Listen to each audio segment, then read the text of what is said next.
Alright, I haven't posted in a while, so I just want to do a little update video of everything that's going on, what I got finished, and where I'm at. So all the wiring is done for the most part, enough to where the engine could be started and stuff could be tested. I actually have the headlights wired in, the parking lights in the front wired in, the halos for the headlights, the horns, everything in the front is all done. I also did a lot of the AC stuff. I got my, what do they call that, filter dryer attached here. That's all mounted. Condenser in the front is mounted. Then all the lines going to the compressor and then to the firewall back here. I got some brackets for that. That's all good to go. The lines are all done. Those are right there.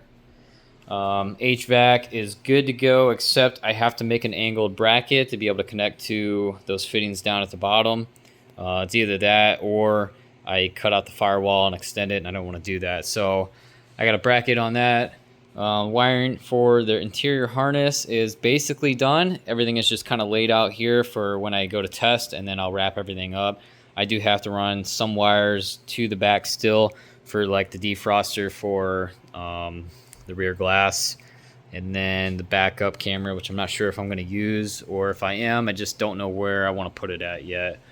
So I also have Skillard's rear compartment panel set up. It is also modified for the gas tank in the back, and I also did finish that. So I have a filler neck going like this up to that point, so I could still use the factory location where I can fill up gas. So it'll go down here, come across, and then drop into the tank. I have a custom battery mount right here. I just finished this not long ago. So actually, yeah, so it'll go like that. It'll get bolted to the gas tank and the floor here, and then this panel will go over top, and then this will bolt down to that, and then my battery will sit on top.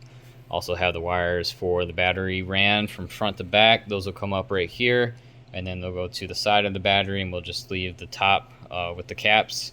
So it'll almost look like there's no wiring going to it at all, which I really like. The fuel line is all done. I have everything rounded from the front to the back.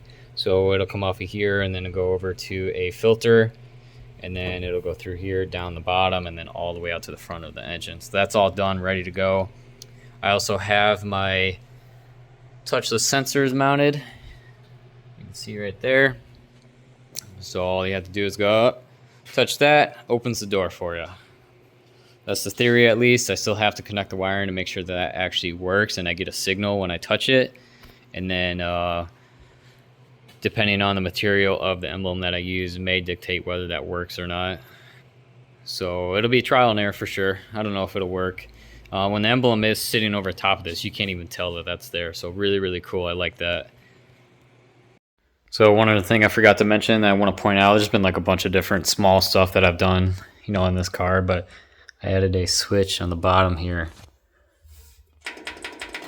that will unlock that hatch. Should be pretty cool. So that'll get wired up to the little electronic actuator up there. So I can come to the back of the car, hit the button, and it'll open for me. Okay, I'm gonna weld this in place now. I think the next video I'm gonna make is me actually starting this engine and making sure that everything works the way it's supposed to. So yeah, I'm really, really excited. I just want to like haul ass on this and get it done with the little amount of time that I have to work on this. So I'm gonna do brake lines, exhaust. I'm gonna weld these motor mounts in place, and then after that I can run power to it. All the power lines, everything's all connected, everything is good to go, and we should be able to start it.